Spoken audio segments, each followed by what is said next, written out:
Эмгек сиңирген машыктыруучу Кабыл Бөрөбаев 10 жылдан бери алыш күрөшүү боюнча улуттук курама командасын машыктырып келет. Жакында эле Кореяда өткөн дүйнөлүк биринчиликте ал даярдаган 6 спортчу тең медаль тагынып, Кыргызстан командалык эсеп боюнча биринчи орунду багындырган. Учурда анын тарбиялануучулары таласта өтө турган улуттук көчмөндөр оюндарына даярданышууда. Бул көчмөндөр оюнуна 7 область, 2 шаар катышат. Бүт жерде азыр катуу даярдыктар кетип атат. Анткени бул жерде улуттук көчмөндөр оюндарынын команда биринчи орунга чыгарганга аябай бардык область шаарлар аракетти күчтүү жумшап атышат. Улуттук көчмөндөр оюндарына алыш күрөшүнөн тышкары көкбөрү, ат чабыш, жорго салыш, кунан чабыш, эреңиш, кыргыз күрөш, ордо, тогуз коргол жана салбы урун боюнча мелдештер өтөт. Бул оюндарга бюджеттен 6 миллион сом бөлүнгөн. Анын 1 миллион 740 миңи мелдештердин байге фондуна коротулса, калганы уюштуруу иштерине, спортчулардын жатакана, тамак ашы жана жылкылардын жем чөбүнө кетмекчи. Областтардын курама командалары 621 кишини түзөт. Бул жерде ошо 10 спорттун түрлөрү, ошонун жетекчилери, машыктыруучулары камтылган.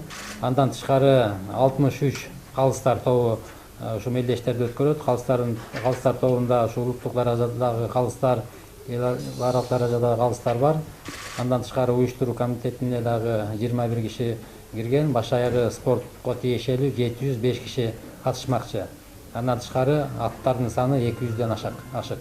Уюштуруучулардын айтымында спорттук оюндардан тышкары театрлаштырылган оюн-зоок, маданий иш-чаралар да көрсөтүлөт. Ошондой эле Манас-Ордо улуттук комплексинде этно базар уюштурулуп, колго жасалган буюмдар сатылат. Өлкөнүн башка аймактарынан келгендердин арасынан мыкты боз үй, мыкты жасалга, улуттук ыр, бий, боз үйдү ылдам тигүү сыяктуу 7 түрдөгү сынак өткөрүлөт. Ар бир улус өзүнүн театралдаштырылган программасы менен келе жатат, бирок ар бир программа ошол чөлкөмдүн өзгөчөлүгүн чагылдырыш керек. Мисалы, Баткен областы болсо Айгүл гүлү деген программа менен келет.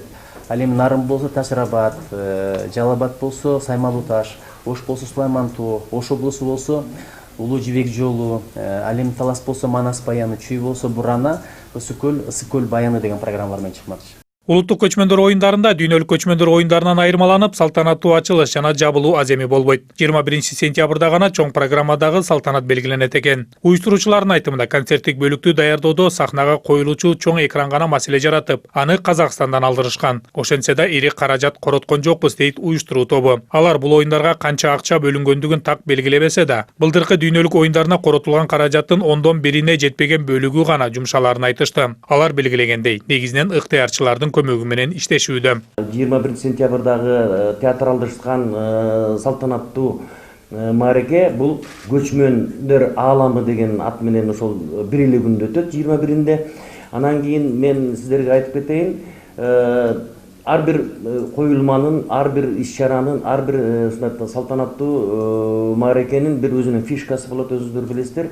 Бул жолу биз болсо ошо Кароол чокуну деп алдык, буюрса аны көрөсүздөр. Кыргызстанда биринчи жолу өткөрүлө турган улуттук көчмөндөр оюндары 1 жумага созулуп, спорт оюндар жана маданий иш-чараларга кирүү баарына акысыз болмокчу.